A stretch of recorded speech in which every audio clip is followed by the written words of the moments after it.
In the noisy city of Lagos, where cars honk and people rushed around, there was a big school called Queen's High. It was a school for girls, and everyone said it was the best in the city. But not everything in Queen's High was as perfect as it looked. In this school, there was a girl named Simi. She was 15 years old, and she wasn't like other girls. She didn't have fancy clothes or the newest phone, and didn't talk much. Simi liked to keep to herself, but because she was quiet and didn't fit in, some girls in her class started bullying her. The leader of the bullies was a girl called Bisola. Bisola was popular, rich, and always had a group of friends around her. Wherever she went, her friends followed, laughing at her jokes and doing whatever she wanted. Bisola decided that Simi would be her new target. It started with small things. Bisola and her friends would whisper whenever Simi walked by. They were googled when she spoke in class, and soon it became worse. They put mean notes in her locker, calling her names. One day, they stole her school bag and threw her books into the school pond. Another time, they spread rumors about her, making her classmates to laugh at her. Simi tried to ignore them, but it hurts. Deep down, she felt the anger growing. Then came the worst day. After a test, Bisola and her friends tricked Simi into coming to an empty classroom. There, they trapped her and poured dirty water over her head, laughing as she cried. That day, something snapped inside Simi. She had had enough. She wasn't going to let them hurt her anymore. That night, as she lay in her bed, Simi thought of a plan. She was going to get back at Bisola and her friends, but not by fighting or shouting. No, Simi was smart. She knew she could do something much better, something that would make Bisola and her gang regret ever messing with her. The next day, Simi started watching Bisola and her friends closely. She stayed quiet, just like always. But now, she paid attention to everything. She noticed the things they liked, the things they feared, and most importantly, their secrets. Slowly, Simi began her revenge. First, she spread small lies about Bisola. Nothing too big, but just enough to make her friends doubt her. Soon, they started whispering behind Bisola's back, just like they used to whisper about Simi. Bisola couldn't figure out why her friends seemed different, why they didn't trust her as much anymore. It made her nervous. Then, Simi secretly sent an anonymous message to the school principal about how Bisola had been cheating in class. Bisola didn't even know who reported her, but her grade started to drop because the teachers kept a close eye on her. Her parents were angry, and Bisola was embarrassed, but that was just the beginning. Strange things started happening to Bisola. Her favorite necklace went missing, and her shoe were ruined in her locker. Her friends stopped inviting her for hangouts, and rumors began to spread about her.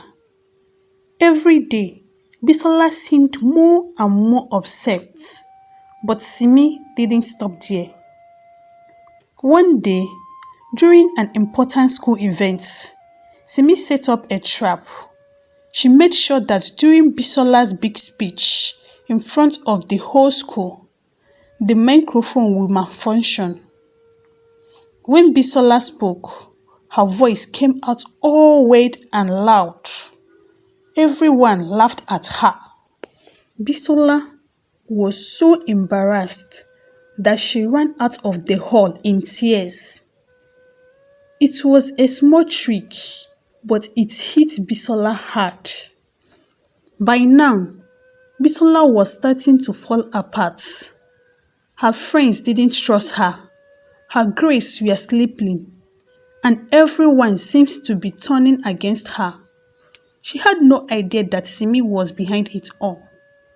And Simi made sure to keep her distance, always acting innocent and quiet, just like she always had. But Simi wasn't done yet. She had one final plan to finish what she had started. One day, Simi found out about Bisola's biggest secret, something she had been hiding from everyone. It was a family's problem that could embarrass Bisola if it got out. Simi knew this was the final piece of her revenge. On a Friday afternoon, when the whole school was gathering for assembly, a mysterious message was sent to everyone's phone. It was a picture of Bisola's family secrets, and within seconds, the school was buzzing with whispers and shocked faces. The day Bisola's family secret was revealed to the school was buzzing with gossip. Everyone received the message, an anonymous text that exposed something Bisola had tried desperately to hide. Her father's business, which everyone believed to be successful, was in deep trouble. He was drowning in debt, and the lavish lifestyle was built on loans he couldn't repay. The rumors revealed that their house was about to be repossessed and that Bisola's family was facing possible bankruptcy. The news spread fast, not only among the students, but also the teachers, parents, and even beyond the school. In a place like Lagos, where reputation was everything, this kind of scandal could destroy a family's standing in the society. For Bisola, she couldn't face the whispers, the side glances, and the fake sympathies from people who had once admired her. That was when her parents decided to transfer her to a new school, far away from the city, hoping for a fresh start. Bisola's new school, Evergreen Academy, was nothing like Queen's High. It was smaller, quieter, and the school was different from Queen's High. The students there didn't care about expensive clothes or who had the fanciest gadgets. For the first time in life, Bisola felt off place. No one there knew her story, but she couldn't shake the feeling of shame from her old life. She kept to herself, no longer the confident loud girl she had been at Queen's High. In her new school, Bisola didn't have her usual group of friends to lean on. She sat alone during lunch, barely spoke in class, and avoided attention at all costs. But over time, something began to change. She started noticing the other students. Some of them were kind, even though they didn't know much about her. A few of them reached out to her, offering her small acts of kindness that she wasn't used to. One girl in particular caught Bisola's attention. Her name was Amaka, and she was known for her quiet strength and friendliness. Unlike Bisola's old friends, Amaka wasn't interested in gossip or being popular. She simply wanted to be kind to others. At first, Bisola was suspicious of Amaka's kindness, thinking it might be a trick. But soon, she realized that Amaka was genuine. One afternoon, Amaka invited Bisola to sit with her during lunch. Bisola hesitated, but accepted. The two began talking, and for the first time in months, Bisola found herself opening up, not about her family's problem, but about how lonely she had been feeling.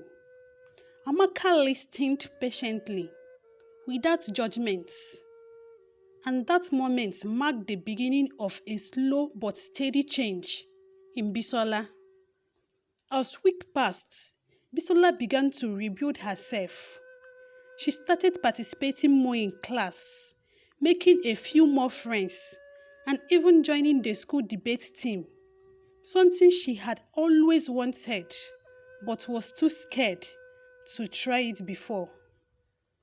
The more time she spent in the new environment, the more she realized how toxic her old life at Queen's High had been. The constant pressure to be perfect, to look a certain way, to always be on top. It had turned her into someone she didn't like. In Evergreen Academy, Bisola didn't need to pretend anymore. She didn't need to bully others to stay in control or hide her family's problems to feel accepted. The people around her liked her for who she was, not for the thing she owned or the power she had over others. Slowly, Bisola began to heal. One day, during a quiet afternoon, Bisola decided to write a letter to Simi. She had thought a lot about the girl she bullied at Queen's High. For months, she had been angry at Simi for ruining her life. But now, with a clearer mind, she realized that she had been the one who started it all. She had been cruel to Simi, not because Simi deserved it, but because of her own insecurities. In the letter, Bisola apologized for everything she had done. She admitted that the bullying had come from a place of jealousy and fear. She didn't ask for forgiveness, but she wanted Simi to know that she had changed. She had learnt her lesson in a hard way, and she had hoped that Simi had found peace after all the pain she had caused her. In the end, Bisola realized that her journey was far from easy. Moving to a new school had given her the chance to start afresh, but it forced her to confront the person she had been. Bisola learned that bullying, no matter the reason, never truly helped anyone. It only spread hurt and left deep scars. But she also learned that people can change and that true strength comes from admitting your mistakes, making amends, and becoming a better person.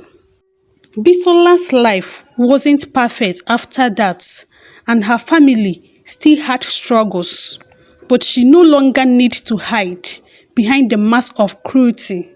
She found peace in being herself and being kind to others, just as they had been kind to her when she needed it most.